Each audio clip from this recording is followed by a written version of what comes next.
자, 2부 순서 진행하도록 하겠습니다. 채팅창 좀 옮기고요. 뿅. 자, 오늘은 또 어떤 이슈가 좀 얘기가 많이 될까요? 제가 사실은 그 댓글로나 메시지 통해서 이제 질문 주시는 것도 있었는데 확인을 잘 못했어요. 몸도 안 좋고 회사 일을 바빠갖고 확인을 잘 못했는데요. 요즘의 이슈는 워라 어서오세요. 오승환님 반갑습니다.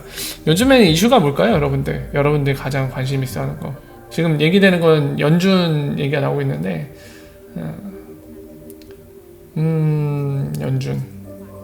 연준 친구 이름 같네. 꼭 연준.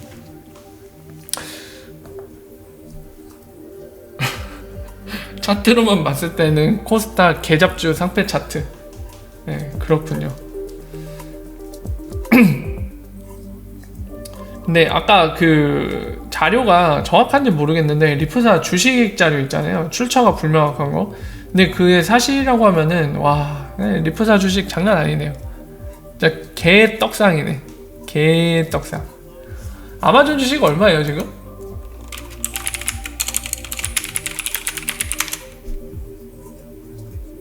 1800. 야, 이거는 뭐 아주 그냥, 야, 아마존 주식에 비하면은 비할 것도 없긴 한데, 처음이 97년에 탄생한 건가요? 아마존이?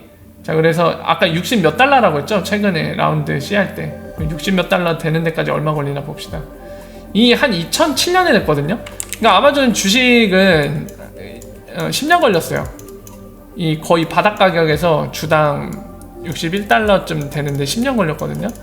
리프사는 한 2013년쯤에 했겠죠? 회사 설립을 한 6년, 7년 걸렸네요. 물론 이제 이 총 발행량에 따라서 좀 상황이 다르긴 하죠. 같은 가격일지라도 얘네가 발행량이 더 많으면 좀 얘기가 다르긴 한데, 어쨌든 그렇습니다. 리프사 주식은 잘 되고 있는 것 같아요. 초기 투자한 사람들은 돈 많이 벌었겠네, 아무리 봐도.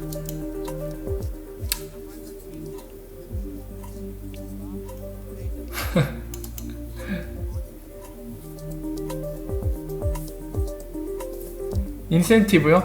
창현님이 말씀하신 인센티브는 혹시 그거 말씀하신 거예요? 그 뭐라고 하죠? 지금 몸 상태 안 좋으니까 머리도 회전이 잘 안 되는데 그거 회사 직원들한테 주는 거. 갑자기 명칭이 생각 안 난다.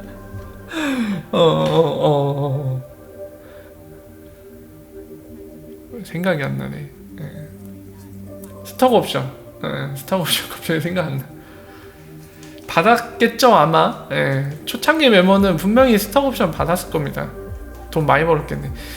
데이비드 슈왈츠 이런 애들은 진짜 떼부자 돼 있을 거예요. 걔네들도. 물론 이제 제드에 비할 바 못하겠죠. 제드는 진짜 XRP 워낙 많이 갖고 있으니까 아무리 데이비드 슈왈츠일지라도 제드랑 비교하면은 상대도 안 될 거예요. 어쨌든 그건 제드랑 비교할 때고, 데이비드 슈왈츠도 진짜 최소 몇백억 이상은 갖고 있을 것 같아요. 이 리프사 관련된 것 때문에 돈 많이 벌었을 겁니다 아마. 와, 맞아, 우리 사주. 우리 사주죠. 하하. 성과급. 뭐 성과급으로 주식 뭐 줄 수도 있겠죠. 좋겠네요. 진짜 리프사 초창기 때 사람들은 오늘날 지난날을 회상하면은 진짜 감개무량할 것 같습니다. 그 아무것도 없던 직원도 몇 명 없던 거기에 그 당시에 이 아마페라는 거 전혀 막 그거잖아요. 그냥 어느 날 당장 내일이라도 아마페라는 걸 사업을 못한다, 당장 없어질지도 모르는 그런 아이템이었잖아요.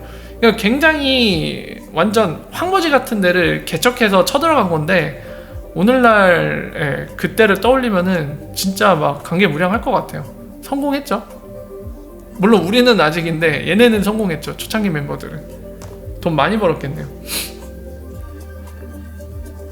아니 그니까 성다리님 얘기하는 것처럼, 리플매니아님 워라 어서오세요. 아니 데이비드 슈왈츠 프로게이머예요. 일은 하고 있는지 모르겠어요. 트위터 가볼까요? 예, 프로 트위터예요. 프로. 일을 언제 하는지 모르겠어. SNS 중독이에요. 이거 치료 받아야 돼. 트위터 할 시간 너무 많아 이 사람. 그나마 좀 준 건데 이거 보세요. 하루에 트윗을 몇 개를 하는지. 야, 그래도 오늘 양호다. 2개밖에 안 했어. 딱 2개 했어요. 오늘은 비교적 양호다. 근데 이 친구 빌 받으면은 하루에 트윗 되게 많이. 이거 봐요. 보세요. 1월 29일 어제 하나, 둘, 셋, 넷, 다섯, 여섯, 일곱, 여덟, 8개나 했어요. 빌 받으면은, 자, 이거 하나 작성하기 위해서 뭐 관련 트윗에 읽는데 한 10분 쓰고, 작성하는데 한 20분 썼으면은, 하루에 30분 이미 트위터, 프로 SNS어죠? SNS. 아니, CTO급인데 SNS 좀 줄이지. 물론 이거 하면서도 일 잘하고 있으면 상관없는데 모르겠어요. 제 기준으로는 너무 SNS 많이 하는 거 아닌가. 좀 치료 좀 받아야 되는 거 아닌가. 네, 그렇습니다.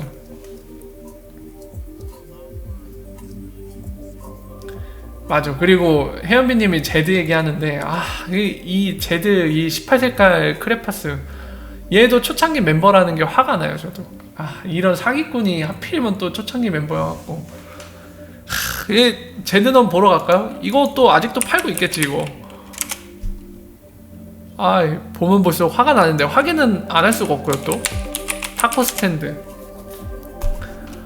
오늘도 팔고 있겠지. 이 싸가지 없는 놈 오늘도 팔고 있네요. 92만 개 팔았네 오늘도. 제드 진짜. 제가 웬만하면은 이 약간 비유적인 욕도 안 쓰거든요. 그러니까 저는 욕을 진짜 안 하는 사람인데 제드한테는 자꾸 18색깔 막 이런 비유적인 욕이 나오네요. 오마이갓 정말. 맞아요. 저 동의합니다. 송다리님 얘기 동의해요. 제드도 천재죠. 능력이 있어요. 사기 부분에서 진짜 능력 탁월한 것 같아요. 얘도 돈 엄청 벌었을 거예요. 그냥 단순히 계산해도 지금 아직도 XRP 한 40억 개 정도 남아있을 텐데 얼마예요? 200원씩 계산해도 8천억 아닌가요? 떼부자예요. 조단위 자산이 있다고 봐야 돼요. 얘는. 물론 이제 한 번에 팔 수 없고 리프사가 정해놓은 약속대로밖에 못 팔기는 하는데 그래도 일단은 잠재적인 자산 가치가 한 8천억 원 이상 되니까 완전 떼부자죠. 웬만한 중견기업도 씹어먹을 정도 아닌가요? 8천억 원이면? 대단하다. 야, 아니 아까 92만 개씩 팔잖아 하루에. 지금 최근에는 92만 개씩 파는데 요것만 해도 얼마야? 그냥 반올림해서 100만 개 곱하기 그냥 200원으로 계산해도 곱하기 200 하면 하루에 그냥 가만히 앉아서 2억 이상을 챙기고 있는 거예요.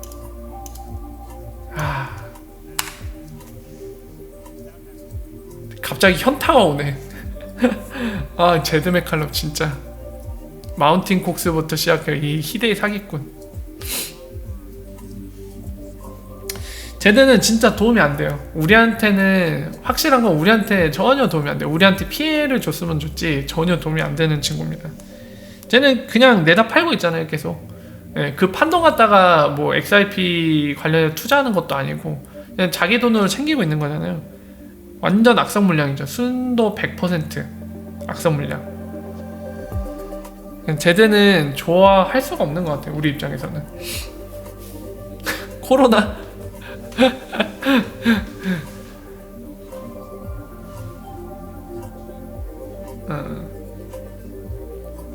주식님이 이제 최근에 이제 리프사 IPO 얘기가 나왔잖아요. 2020년에 할 예정이라고. 그래서 이제 주식 상장 IPO 관련된 거 얘기하시는데 그러네. 제드도 리프사 주식 갖고 있겠네요. 그러네. 리프사 주식 갖고 있겠네. 주식도. 야 진짜. 아니야 근데 몰라요. 왜냐면은 옛날에 제드가 XRP 마구마구 팔아갖고 리프사 망하라고 한 적이 있어요. 주식님. 그래갖고 리프사랑 소송 싸움을 2번이나 했었거든요.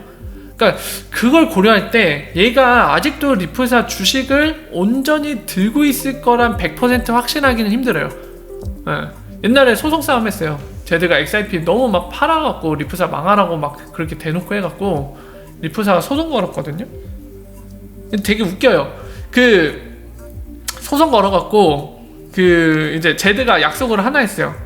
안 하겠다고. 근데 시간이 좀 지났는데 또 이지랄을 떠는 거예요, 제드가. 그래서 또 한 번 소송 걸었는데 그때 이제 합의문 만든 거죠. 세ttle먼트 만들었는데 그 이후로는 이제 뭔가 사고를 안 치긴 했어요. 제드가 약속을 이행하긴 했지만 어쨌든 이런 이력을 거치면서 굉장히 이제 아까 얘기한 우리 데이비드 슈왈츠 리프 CTO랑은 사이가 굉장히 안 좋아요. 그래서 온라인상에서도 막 설전했죠. 제가 몇 번 보여드린 적 있는데 뭐 제드가 막 데이비드 슈왈츠한테 네가 나를 그런 식으로 얘기하더니 실망이다. 그게 어떻게 내 잘못이야. 그 크리스 라센이 나를 모함하고 막 그래갖고 내가 괜히 빡쳐갖고 그냥 그랬던 건데 네가 어떻게 나한테 이럴 수 있어. 그러니까 데이비드 슈왈츠가 응 아니야 꺼져 이러면서 굉장히 막 설전을 한 것도 보여드린 적 있죠.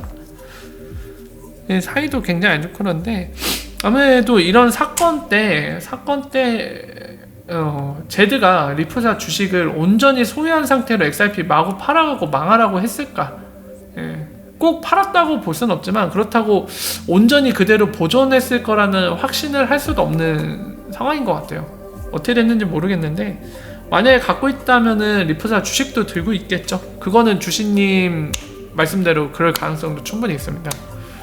근데 저는 제드가 리프사 주식을 손에 안 쥐고 있길 바라네요. 그런 놈을 주주로 데리고 있으면은 진짜 개짜증 날 것 같은데요. 그냥 걔한테 태클을 받던 안 받던 간에 회사 경영상이요. 그걸 떠나서 그 쌍판떼기를 회사 내에서 이제 간접적으로라도 봐야 된다는 거는 굉장히 골아픈 일일 것 같아요. 참 어렵습니다. 오 진짜요? 오 제가 주식을 안 해서 몰랐는데 이런 얘기 했네요. 부산어묵님이 얘기해 주셨는데 우리나라의 경우, 그러니까 미국은 아닙니다. 우리나라 케이스의 경우는 설립 당시 부여받은 주식은 이제 IPO 하기 전에 퇴사할 경우에는 회사에 반납하는 게 관례라고 합니다. 저도 제드도 이랬으면 좋겠네요. 그때 다 반납을 하고 나갔으면 참 좋겠네요. 안 갖고 있으면 좋겠다 제드가. 자 그리고 그 뭐죠? 제가 몸이 아픈 때 제주님이 얘기를 해주셔갖고 이런 얘기도 나왔는데 여러분들도 알아두시는 게 좋을 것 같아서 제가 좀 설명을 드릴게요. 뭐냐면은 제가 전에 그런 얘기 드린 적 있죠. 리플사가 이 OD를 쓰기 위해서는 오더북이 있어야 되는데 요거죠, 오더북. 잠깐만요, 여러분. 진짜 나 코로나면 어떡하지? 약간 증세가 영 좋진 않은데 병원 가봐야 되나? 잠깐만요, 여러분들 실례하겠습니다. 옷 좀 더 챙겨올게요. 지금 외투를 하나 입고 있었는데 두 겹을 입어야겠네요.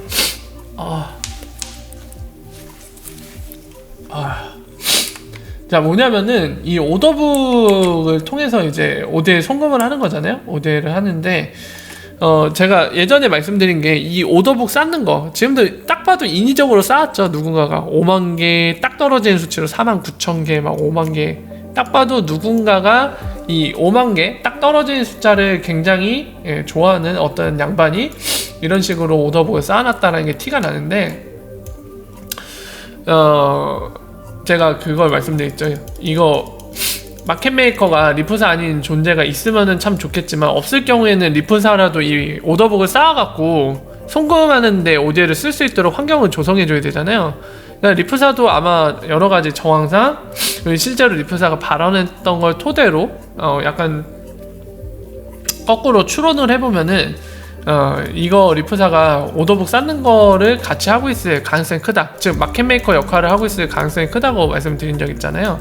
자 이거 관련돼서인데 그렇다면 리프사가 그냥 정상적인 방법 이 ODL이 작동하기 위해서 지금 효율이 나오지 않는데 이 본인들이 손해봐가면서 강제적으로 할 수도 있는데 그런 경우는 별로 좋지 않다고 했죠. 거시적인 관점에서는. 근데 만약에 정상적인 방법으로 수익을 보면서 마켓메이커를 하고 있을 경우에 그렇다면 리프사가 이 마켓메이커 활동을 하면 하루에 이 마켓메이커 활동으로 벌어들일 수익이 어떤가에 대해서는 알 필요가 있습니다. 왜 알 필요가 있냐면은 이게 리프사가 보인드 솔루션을 팔고 그 솔루션 작동하기 위한 활동을 하는 것 뿐인데 생각보다 수익이 이렇게 많이 나? 이전과 그리고 만약에 리프사가 아닌 다른 마켓메이커들이 이 리프사가 하고 있는 마켓메이커 활동을 하면은 똑같이 그 비슷한 수익을 낼 수 있다는 거거든요. 예, 그만큼 유동성을 제공해서 본인들이 프리미엄을 받아간다면 똑같은 수익을 낼 수 있습니다. 그래서 그렇다는 얘기는 마켓메이커들한테 충분히 동기부여가 된다는 얘기죠. 여기 와갖고 오더북 열심히 쌓아주면 돈벌이가 되는데 이 정도나 벌어 하루에? 그러면 이거 해볼 만하지 않나? 이거를 이제 실제적으로 체감을 할 수 있기 때문에 그래서 그 부분을 위해서 좀 설명을 드릴게요. 자, 일단은 보시면은 물론 이제 정확한 데이터가 없으니까 가정을 좀 들어가야 돼요. 그동안의 인터뷰 내용이나 머니그램 얘기나 빗소 얘기, 리플사 얘기를 이제 토대로 좀 가정을 할 필요가 있는데, 머니그램 CEO가 그 얘기 했었거든요. 물론 한 달 정도 됐지만 지금은 또 수치가 어떻게 바뀌었을지 모르겠지만 리플 CEO도 그 얘기했고요. 이 빗소 볼륨의 80%가 5대1이라고 얘기한 적이 있어요. 80%가. 그러면은 지금 2200만 개거든요. 그러면은 대략적으로 잡아봅시다. 뭐 그전 인터뷰 상황에서 좀 더 이제 뭐라 해야 될까요? 진전된 부분도 있다는 걸 감안해갖고 얘기를 하면은 여기서 2000만 개가 5대 볼륨에 사용된 XRP의 양이라고 봅시다. 그러면은 여러분들 잠깐 볼까요? 자, 2000만 개가 지금 ODL에 사용된 거예요, 하루에. 자, 그러면 이 오더북의 프리미엄을 제공해서 이제 ODL이 저렇게 2000만 개가 사용되면은 얼마나 수익을 낼 수 있을까? 이거를 볼 때는 스프레드를 계산하면 돼요. 스프레드를 계산하면 됩니다. 스프레드는 뭐죠? 이쪽이 오더북 보면서 설명드려야겠네. 알파로 가보죠. 몸 상태 영 아닌데? 저 코로나면 어떡하죠? 격리당하는데? 오마이갓. 자, 지금 이게 보는 게 오더북이거든요. 요 부분 오더북인데 이것도 그래프화 되진 않았네요. 이쪽이 바이오더, 셀오더. 원래는 요거죠. 보통 우리가 보는 거는 중간에 시장 가격이 있으면은 바이오더 이렇게 쌓여있죠. 이렇게 쌓여있을 거고, 셀오더 파란색으로 할게요. 이렇게 쌓여있겠죠. 그리고 이게 시장 가격 중간쯤 이렇게 있는데, 요 차이가 바로 스프레드요. 요 차이, 요거 스프레드. 그러니까 마켓메이커 매번 말씀드리지만은 이 XRP 팔 때는 시장 가격보다 비싸게, 그죠? 비싸게. 그리고 XRP 사드릴 때는 어떻게 해요? 시장 가격보다 낮게 사갖고 이 차익만큼, 스프레드만큼 수익을 벌어내는 겁니다. 그러니까 아까 보신 2000만 개, ODL에 사용된 2000만 개, 이제 이 유동성을 대주면서 이 스프레드 차이만큼씩 수익을 냈을 거 아니에요. 그러면은 2000만 개 곱하기 스프레드, 이거를 곱하면은 바로 하루의 수익이 나옵니다. 물론 정확하진 않아요. 왜냐면 시간에 따라 이 스프레드가 변하거든요. 이 오더북을 어떻게 샀냐에 따라서. 그렇기 때문에 정확하지는 않지만 대략적으로는 이거를 추정치를 낼 수가 있습니다. 그래서 지금부터 그거를 계산할 거예요.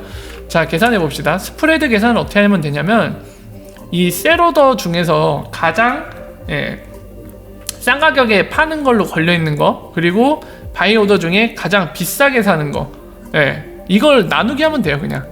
그럼 스프레드 차이가 계산이 되거든요. 이 소수점 첫째 자리까지밖에 표기를 안 해갖고 정확하지가 않네요. 이걸 좀 더 수점 자리를 크게 표현해 준 거 없을까요? 이거 왜 이렇게 오더북이 뭔가 약간 허술하냐? 이거 이상하네. 이거 정확하지가 않은데? 그럼 계략적으로 하죠. 어쩔 수 없네요. 셋째 자리까지 해주면 좋은데 계략적으로 합시다. 4.46 나누기 4.45 이렇게 하면 되겠죠? 나왔죠? 요겁니다, 요거. 그러니까 퍼센테이지로 하면 0.22% 되는 거예요, 현재 스프레드가. 물론 뒤에 더하면 2.47 어쩌저쩌고인데 나머지는 버릴게요, 그냥. 0.22% 정도 됩니다. 자, 그러면은 자 갑시다. 0.22%니까 002 곱하기 2000만 개, 이 정도예요, 하루 수익 내는 게. 물론 XRP 개수 기준이에요. 요거 한 다음에 법정화폐로 곱해야지 그 해당 법정화폐로 어느 정도 수익이 나오는지 나오죠. 자, 일단 이거 곱하고, 그 다음에 곱하기 원화로 계산해 볼게요. 지금 270원이니까 대충 이 정도. 그러면은 리프사가 마켓메이커 활동을 저거를 혼자서 다 했다고 하면은 저 활동을 통해서 오늘 하루만 벌어들인 게 한 1,000만원 정도 이상이에요. 여러분들 보시기 어떻습니까? 빗소 오늘 OD의 하루량을 마켓메이커가 저 2,000만 개를 다 혼자 커버했다는 가정하에 그 마켓메이커는 하루에 1,000만원을 벌 수가 있어요. 할만한 사업입니까 여러분? 그러면 한 달에 얼마죠? 3억. 그러면 365일 돌리면은 풀가동하면 대략 한 1,000억 원 정도 되겠네요. 혼자 독식하면은. 여러분들 생각은 어떠세요? 저는 매우 할만한 걸로 보이거든요. 왜냐면 중요한 거는 자 크로스오버 시장이 여러분들 몇 개가 있다고 했죠? 크게 카테고리를 3개로 분류하면 어떻게 했죠? 리테일 레미턴스, 우리가 해외에 있는 친구, 가족, 그리고 뭐 여러가지 관계를 가진 이 개인 소규모의 송금하는 걸 리테일 레미턴스 또는 레미턴스라고 부른다고 했죠. 요게 가장 작은 시장이고 코딱지만한 시장이고, 그거보다 월등히 큰 게 뭐라고요? 트레이드 파이낸스, 기업 대금, 수출입하는 거, 물건 수출입하고 할 때 그 기업 대금 처리하는 거. 그리고 이거보다도 또 월등히 큰 게 뭐라고요? 외환시장. 근데 지금 리테일 레미턴스만 하고 있고요. 그 중에서도 멕시코 구간을 다 먹지도 않은 상태. 이 미국 달러에서 멕시코로 가는 거 대략 한 10% 처리하고 있다고 하죠. 전체에. 그것만 했는데도 이 마켓메이커가 오늘 ODL 처리해주면서 벌어들인 총수익이 1,000만 원이 넘어요. 하루만. 굉장히 할만하지 않나요? 저는 그렇게 보이거든요. 근데 여러분들 생각을 해보세요. 이거는 이제 혼자서 할 때 가정이고, 당연히 여러 마켓메이커가 참여한다면 지금 이 이익분을 나눠 먹고 있을 텐데, 어쨌든 간에 돈이 생각보다 벌린다는 거죠. 하루에 1,000만 원 넘게씩 벌린다는 거죠. 아까 말씀드린 점유율밖에 안 되는데, 리테일 레미턴스 중에서도 멕시코 구간, 달러와 멕시코 구간만 100%도 아니고 10%만 했을 뿐인데, 이 정도, 10%도 아니죠. 2.5%인가 빗소가 밝혔죠. 전체 달러에서 멕시코 구간 오는 거. 근데도 수익이 하루에 1,000만 원이 넘어요. 그러니까 이게 외환시장이 왜 큰지 이해가 되세요? 외환시장이 클 수밖에 없는 게, 외환시장도 마켓메이커가 유동성을 만들어주고 그걸 토대로 그 외환이 교환이 되는 거란 말이에요. 그럼 이거 되면서 또 그 큰 외환시장에서 스프레드 차이만큼 마켓메이커들이 돈을 벌겠죠. 외환시장의 마켓메이커들 진짜 돈 어마어마하게 법니다. 진짜 완전 초대형 시장인데, 거기까지 XRP가 브릿지하러 들어간다고 생각해보세요. 그 커다란 외환시장 한 3% 정도만 먹는다. 어마어마하지 않나요? 적어도 마켓메이커가 하루에 어느 정도 수익을 벌지는 자명한 일이죠. 어마어마합니다. 그리고 참 좋은 구조인 게, 외환시장 구조를 제가 띄고 있다고 많이 말씀을 드렸잖아요. 이 마켓메이커들이 돈을 수익이 난다. 이걸 함으로써 어떻게 한다고요? 더미를 늘리잖아요. 그러니까 그 외환시장에서도 본인들이 이 유동성을 공급해서 이 프리미엄을 먹으면서 스프레드만큼 수익을 계속 내려면 그 해당 페어를 제공할 수 있는 법정화폐를 본인들이 홀딩을 해야 되잖아요. 그죠? 그래야지 이거를 오더북을 쌓아두고선 교환을 해주죠. 마찬가지로 XRP 더미도 늘려야 돼요. 그러면은 그 XRP 어디서 구해요? 둘 중에 하나밖에 없어요. XRP 어디서 구할지는. 리프사한테 직접 OTC로 사던지, 아니면 시장에서 사내던지, 우리가 거래하는 암호화폐 거래소에서. 그런 식으로 자꾸 ODL 또는 XRP 브릿지 볼륨 늘어나면서 마켓메이커들이 야 이거 오더북 더 쌓아줘갖고 우리 돈 많이 벌 수 있는데 좀 더 늘리자 하면서 자꾸 사갖고 가면은 우리가 사용하는 시장에는 점점 줄어들겠죠. XRP 개수가. 그리고 마켓메이커는 홀딩량을 늘릴 거고. 근데 ODL은 점점 사용이 돼요. 수요는 늘어나. 그러면 자명한 일 아닌가요? 다시 한번 말씀드리지만 이 외환시장의 컨셉은 그냥 여러분들이 지금 제가 설명드리는 XRP 기준으로 설명드리니까 뭔가 암호화폐 갖고 하니까 잘 와닿지 않는데 이게 어떤 느낌을 설명하는 거지? 이러신 분들한테는 제가 비유로 말씀드렸죠. 상상을 해보세요. 미국 달러가 발행량이 없어요. 추가 발행을 안 해 얘네가. 근데 신흥국가나 뭐 우리나라든가 뭐 여러 가지 세계 시장에서 막 외환 보유한다고 달러 자꾸 막 가져가서 쌓아두고 쟁여두고 막 그래요. 추가 발행은 안 하는데. 그렇게만 해도 달러 환율이 어떻게 될지는 자명한 일이죠. 오를 수밖에 없죠. 자꾸 다 쟁여놓는데 막 갖고 가고. 달러에 시장이 없는데 시장에 달러가. 달러는 많이 필요로 하는데, 만약에 달러를 필요로 하지 않아요. 기축 통화가 아니라서 필요로 하지 않는데 자꾸 막 사람들이 집에다 쟁여놔. 그러면 의미가 없을 수도 있어요. 근데 자꾸 달러를 누군가가 보유를 해서 쓰고 싶은데 시장에 달러가 없어요. 그럼 환율은 높아질 수밖에 없어요. 똑같은 얘기예요. 애초에 설계를 그걸로 했어요. XRP도. 네. 물론 이제 컨셉은 브릿지를 하는 거죠. 블록체인이라는 특징을 이용해서. 하지만 기본 컨셉은 외환시장과 그것과 똑같다. 네. 그겁니다. 자, 그래서 이 마켓메이커가 하루에 얼마나 수익이 발생할지 이거를 잠깐 살펴봤는데요. 여러분들 한번 생각을 해보세요. 마켓메이커가 이게 돈이 된다고 생각하겠는가 안 하겠는가. 리프사가 노리는 것도 그거예요. 너희들 마켓메이커에서 돈 벌고 유동성 제공해서 XRP 브릿지 할 수 있게 해줘. 요겁니다. 외환시장의 브로커들과 똑같은 거 하라는 거예요. 마켓메이커들과.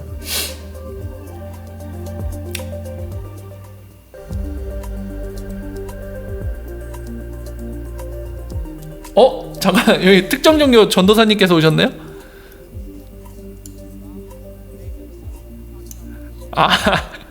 일루미나티.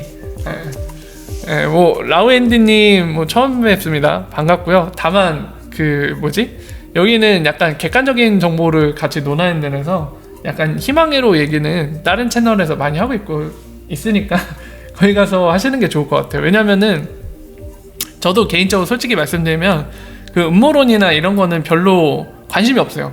저 자체도. 그리고 그런 성향을 갖고 있는 제 채널이다 보니까, 그리고 이제 제 채널의 성향을 익히 알고 계신 분들이 많이 오시는 곳이라 이제 뭐 그런 말씀하신 일루미나티 막 이런 것들은 농담은 상관없는데 진지하게는 이제 그거를 좋아하는 채널이 따로 있거든요. 거기 가서 논하시면은 좀 더 이제 긍정적으로 피드백을 주시는 분들과 얘기가 가능할 거예요. 여기서는 다들 관심이 없으세요, 별로. 농담은 뭐 하는 건 상관없는데 참고하시기 바랍니다. 저도 할 얘기가 없어요. 일루미나티 얘기하면 저도 받아줄 수 있는 게 이런 거밖에 없거든요.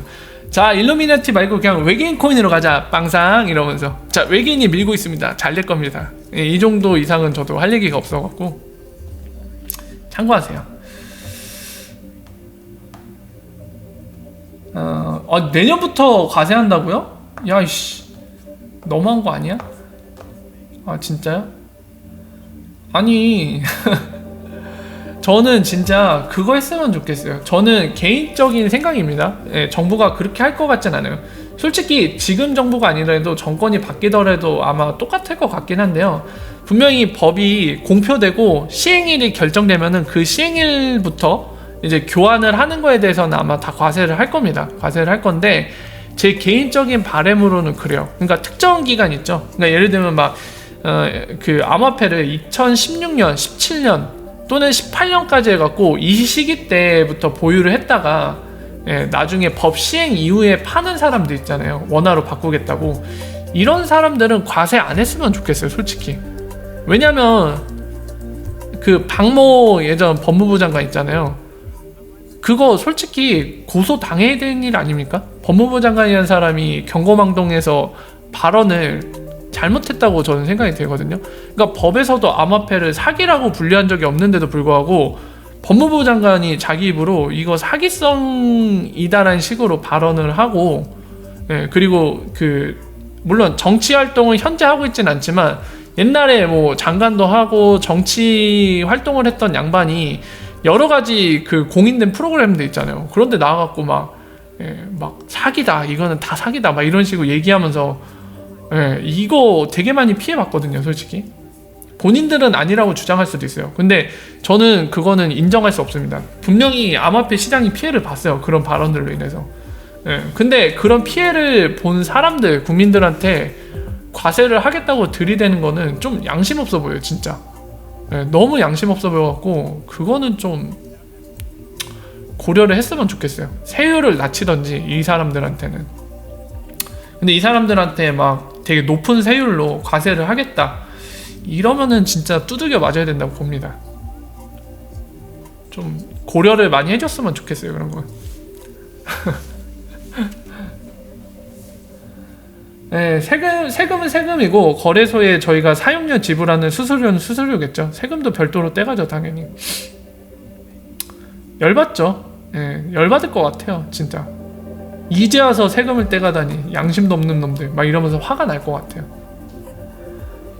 유충현님이 제드의 XIP 보유량을 물어보셨는데요. 정확한 건 추정이 불가능하지만 한 40억 개 정도 남아있을 겁니다. 네, 40억 개 이상. 엄청나게 많아요. 그것도 20억 개 정도 줄은 겁니다. 네, 아마 45억 개, 46억 개 정도 남았을 것 같은데 제 추정치로는 그래요. 네, 어쨌든 40억은 분명하게 넘어요. 40억 개 넘는데 한참 남았어요. 초창기 멤버들 크리스 라센, 아서브릿도 이 제드 맥칼럼이 대략 60억 개에서 70억 개 정도를 나눠 가졌거든요. 이제 개인당. 네. 그러니까 그 초창기 때에 비하면은 한 3분의 1 정도는 줄긴 했는데, 또는 3분의 1 안 된 정도로 줄기는 했지만 여전히 많죠. 그 정도면. 재판하냐고요? 재판은 모르겠는데요. 모르겠어요. 재판은 전혀 모르겠어요. 아니 그거 진짜 너무 경거망동한 발언이었어요. 근데 솔직히 박상기 장관 발언할 때 갖고 있었구나. 네. 아니 진짜 그거는 너무 생각 없이 발언했어요. 되게 굉장히 조심했어야 되는데 그런 시장에 대한 아직 미확정된 전혀 법적인 근거 없는 발언을 그렇게 함부로 해갖고 와 그거는 진짜 아닌 것 같아.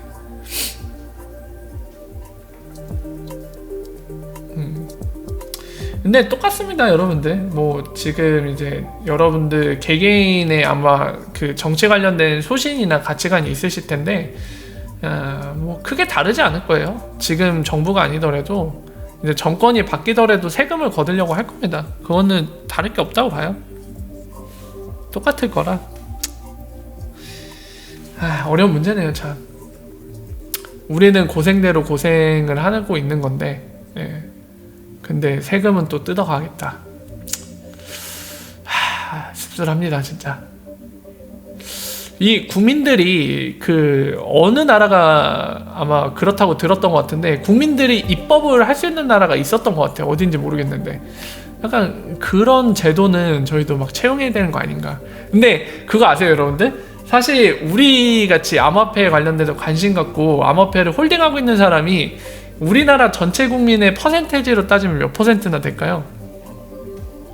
저는 별로 없을 것 같아요.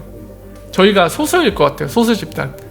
그래서 이런 되게 뭐랄까요 전면적인 언론전에 들어가면은 쉽지 않을 것 같아요. 왜냐면 암호화폐 하는 사람들 바보다, 약간 바보들 아니냐 이렇게 보는 사람들도 은근히 많습니다. 아마 여러분들 주변에도 있을 거예요. 그래서 여론전으로 가서 어디가 다수의 의견이냐 이렇게 따지면 불리할 수도 있을 것 같아요. 매니아님 출근 잘하세요. 뭔가 이색적이네. 우리는 완전 야밤인데 출근하신다고 하니까.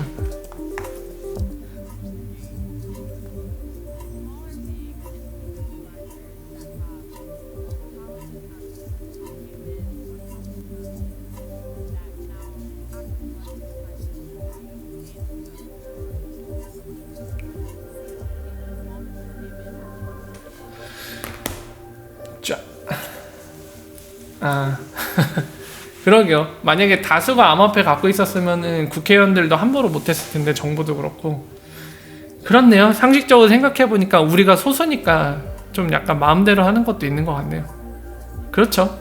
아마 다수가 국민 다수가 암호화폐를 보유하고 있었으면은 박상기 장관은 아마 그 순간에 바로 경질됐을 거예요. 바로 그냥 책임을 물었겠죠. 난리 났을 겁니다 아마. 그러니까 암호화폐 되게 위험하다고 생각하는 사람들이 많아요. 그쵸. 암호화폐는 약간 위험자산, 이게 대부분의 시선일 거예요. 사기 아니냐 이런 것도 많을 겁니다. 뭐 어쨌든 그렇네요. 아니 근데 뭐 별 얘기 안 했는데 그래요? 김광석이 사무실에는 총 10명 중에 7명이나 암호화폐에 투자했다고 하네요. 되게 거기는 그거다. 약간 얼리어답터들이 많으신가 보네요. 암호화폐 시장은 저는 얼리 스테이지로 보거든요. 아직도. 완전 초기 판이라고 보는데 지금 역시도요. 굉장히 많은 분들이 투자하고 계시네요. 미니 불장이라도 빨리 와야 될 텐데 반감기 전후로 오지 않을까요? 글쎄요. 어떻게 될지 모를 것 같아요. 불장이 올지 안 올지 모르겠는데, 전에도 말씀드렸지만, 저도 그냥 근거 없이, 근거를 가질 수가 없어요. 근거 가질 수가 없는 부분이라 그냥, 사실 육감이죠. 예. 뭘 들이대도 사실 뭔가 객관적인 판단이라기보다는 그냥 개인적인 의견이 될 텐데, 저도 불장 한 번쯤은 다시 오지 않을까 생각은 하고 있어요. 예전에도 그런 맥락에 얘기를 했지만. 예. 근데 뭐라고 해야 될까요? 통계학적으로 막 분석을 했더니 그럴 가능성이 굉장히 높다라던가 이런 것도 아닙니다. 그냥 정황상 이 시장을 한 번 더 털어먹으려고 하지 않을까, 투기 세력들이. 예. 그런 생각이 들어서 한 번쯤은 더 오지 않겠나 이런 생각이 들어요. 허경영 내 눈을 바라봐. 그러게요. 예. 정말 누가 봐도 이 사람은 참 존경스러운 사람이다. 이런 사람이 우리의 국회의원이 돼줬으면 좋겠다. 이런 사람들이 거의 없잖아요. 물론 국회의원들 전부가 멍멍이들은 아니지만 그 방금 그런 사람들, 약간 누가 봐도 이 사람은 의인이다. 우리의 국회의원이 돼주세요. 이런 얘기가 나올 법한 사람이 너무 극소수예요. 그래서 좀 안타깝습니다.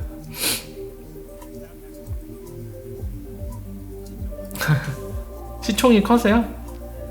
시총이 커서 싫어한다고 하면은 비트코인도 저렇게 되면 안 되는 것 같아요. 그러니까 물론 그게 어느 정도 영향을 주는 얘기긴 하겠지만, 단순히 시총이 커서 뭐 이거를 펌핑하기에 되게 꺼려한다거나 안 할 것 같다라던가 꼭 그렇게 볼 문제는 아닌 것 같아요. 그럼 비트코인도 저러면 안 되거든요, 가격이. 시총이 어마어마 크죠? 비트코인? 한번 볼까요? 완전 차이나요? 이거 보세요. XRP의 17배예요. 그러니까 막 시총이 커서 뭐 못한다를 따진다면 비트코인도 이 가격이면 안 되는 거죠. 그렇게 따진다면. 사실 그것보다는 다른 요인이 더 클 거라고 봅니다.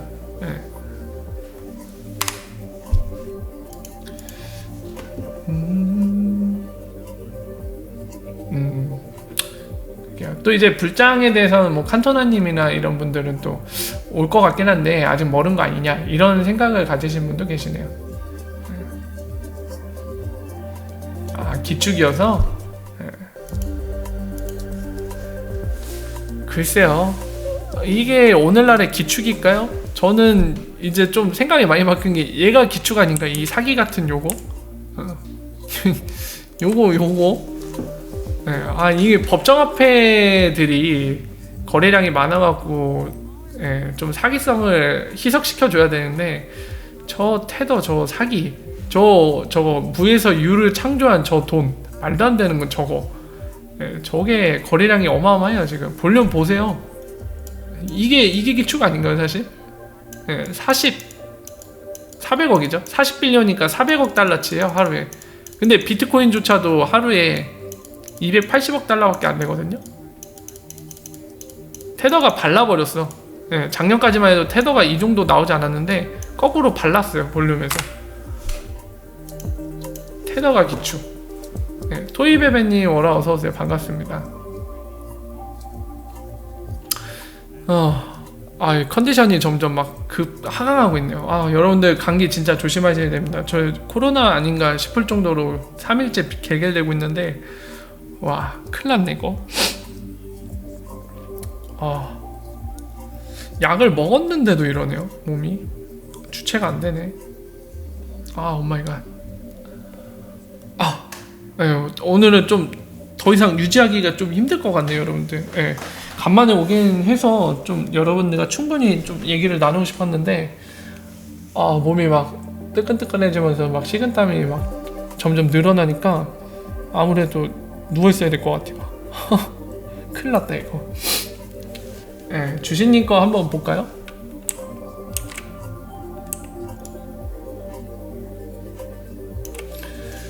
채굴 원가가 1만원 하는 코인이 있는데 현재 시세가 2,000원이면 채굴을 하지 않을 거고, 미채굴이 장기화되면 그럼 어떻게 되는 거죠? 궁금합니다. 저도 궁금합니다. 궁금합니다. 안 하겠죠? 그럼 망하는 거겠죠? 근데 어떻게 보면은 채굴도 안 해주, 채굴을 안 한다는 의미가, 그러니까 이거를 확실히 얘기할 수 있어요. 이 부분은. 그러니까 미래에 어떻게 될 것인가 확실하게 얘기해 주세요 하면은 그거는 뭐 가능성이 있는 부분이다 보니까 뭐라고 딱 집어 얘기 못 하는데, 이 POW, 작업 증명 방식인 암호화폐 블록체인이 채굴이 이어지지 않는다는 얘기는 뭐랑 똑같냐면, 이 의미, 채굴이 없다, 이 얘기는 어떤 의미냐면 장부가 안 적힌다는 의미예요. 추가적으로 그럼 작동 안 한다는 얘기입니다. 그러니까 지금 주신님 질문 준 거에 채굴 얘기가 나왔기 때문에 아마 이제 POW, 즉 작업 증명을 가정하고 전제로 얘기하신 것 같은데, 그러면은 그 암호화폐는 채굴이 안 되니까 이 트랜잭션들이 새로 기록이 안 될 거거든요. 그럼 뭐 망한 거죠.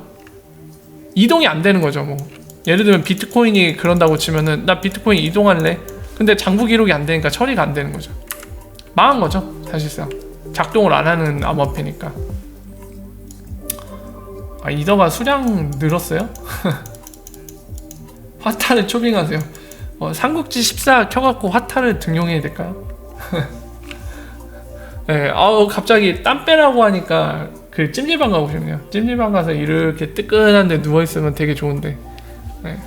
자, 여러분들 몸 건강 잘 챙기세요. 우리나라에서도 확진자가 늘어났다고 하죠. 2명이 추가돼서 이제 6명 됐다고 하는데, 부디 확산되지 않고 이쯤에서 마무리 잘 됐으면 좋겠네요. 그리고 여러분들 다시 한번 말씀드리지만 건강 잘 챙기시고요. 저도 빨리 나았으면 좋겠네요. 자, 오늘은 아쉽지만 여기까지 하고요. 내일도 아마 찾아뵐 수는 있을 것 같아요. 근데 내일도 몸 상태가 안 좋다고 하면은 아마 길게는 못 할 것 같습니다. 어쨌든 내일만 하루 잘 마무리하면 이제 주말을 앞두고 있는 상황인데요. 여러분들 내일까지도 힘내서 하루 잘 출발하시고요. 내일 저녁 때 찾아뵙고 또 다른 얘기들 한번 나눠보도록 하겠습니다. 오늘 좋은 밤 되시고요. 그리고 건강 꼭 잘 챙기시고요. 여기서 인사드리고 물러가도록 하겠습니다. 오늘 좋은 밤 되세요. 월바월바. 형주 다녀온 적 있냐요? 중국 한 번도 안 가봤어요. 그리고 앞으로도 중국을 가보고 싶지 않습니다. 저는 중국을 되게 싫어하거든요. 아무튼 그렇습니다. 오늘 월바 좋은 밤 되세요. 이쯤에서 물러가겠습니다.